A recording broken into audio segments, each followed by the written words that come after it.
Tribuna Transamérica com Cris Rubner.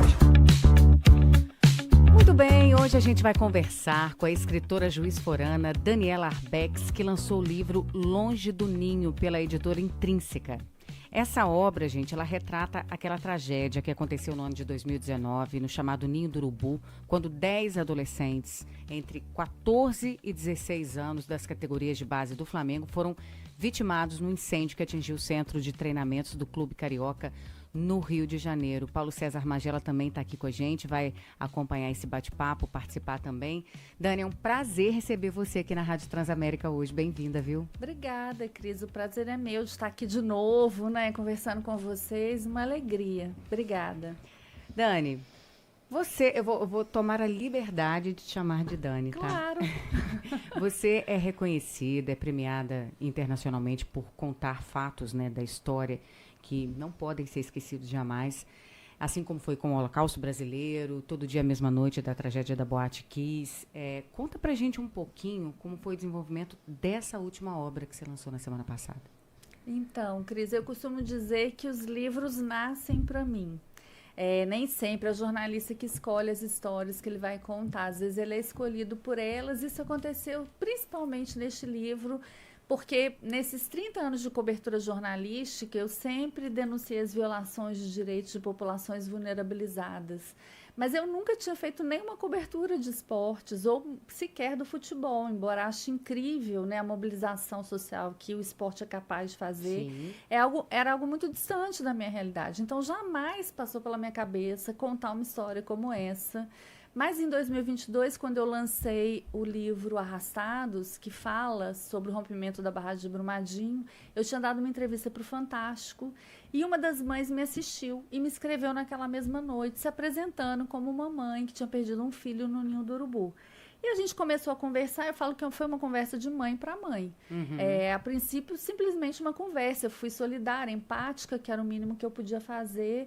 Mas a gente começou a conversar e o tempo foi passando. Ela começou a me mandar foto do filho dela, o goleiro Bernardo.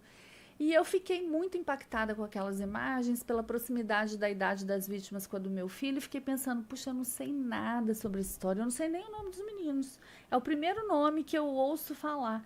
E aí um dia, né, no meio dessas conversas, ela me manda uma foto do filho dormindo abraçado com a bola, porque o avô, que foi goleiro, fortíssimo, disse pro neto que para ele ser um bom goleiro, ele tinha que ter intimidade com a bola. Então, desde os 9 anos, ele dormia com a bola. Ela ficou até arrepiada. Nossa, que história. E aí, a partir disso, o livro nasce para mim. Eu resolvo, então, contar essa história que foi muito desafiadora para mim.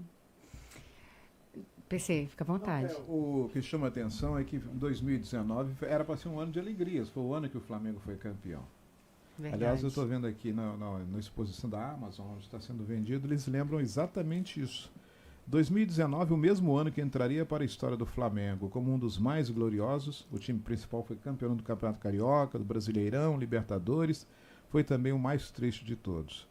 Em 8 de fevereiro, uma tragédia sem precedentes no Ninho do Urubu, o centro de treinamento do clube, fez toda a nação amanhecer de luxo. 24 atletas da base que se reapresentaram ao clube após o fim das férias foram surpreendidos por um grande incêndio. E 10 deles, em idade de 14, que é quase a idade do seu filho, né, Dani? Isso. E 16 anos morreram. E aí colocou o fim do sonho de muitas crianças, como o goleiro e esses outros 9 meninos também, que sonhavam um dia entrar no Maracanã lotado. Enfim, Dani, você acompanhou grandes tragédias. O Holocausto Brasileiro, que foi o primeiro grande livro seu, foi uma tragédia humana também, né? Sim. Ele entrou como uma história que você começou com reportagem e de repente ele virou um livro, virou filme, virou série, enfim.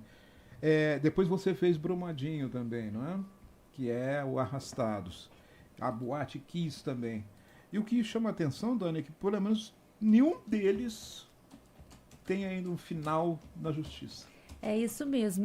Todas as grandes tragédias brasileiras, você observou muito bem, a gente está falando da Boate Kiss, a gente está falando de Brumadinho, Mariana e Ninho do Urubu, né? Uhum. Todas elas têm em comum o fato de não haver nenhuma responsabilização.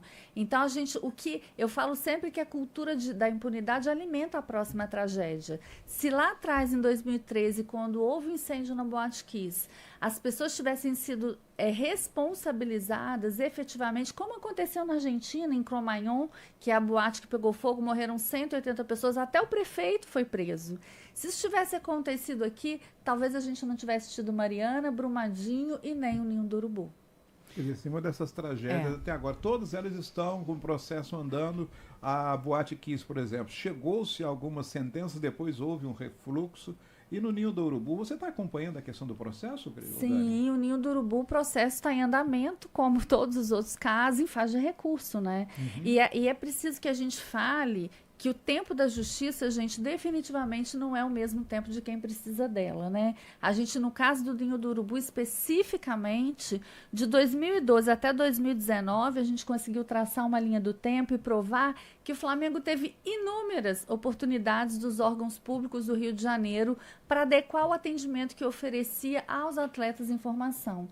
Já os meninos do Ninho não tiveram nenhuma chance. Ou seja, era uma tragédia anunciada. Totalmente anunciada. Se a gente pensar que em junho de 2018, meses antes do incêndio, uma equipe de fiscalização do Ministério Público esteve no Ninho do Urubu, esteve no alojamento e colocou: esse alojamento resta inadequado, embora seja provisório, porque havia uma promessa de transferência dos meninos que acabou não acontecendo, né? Embora ele seja provisório, num caso de emergência noturna, haverá grandes dificuldades. Então, eu falo que foi uma fiscalização premonitória.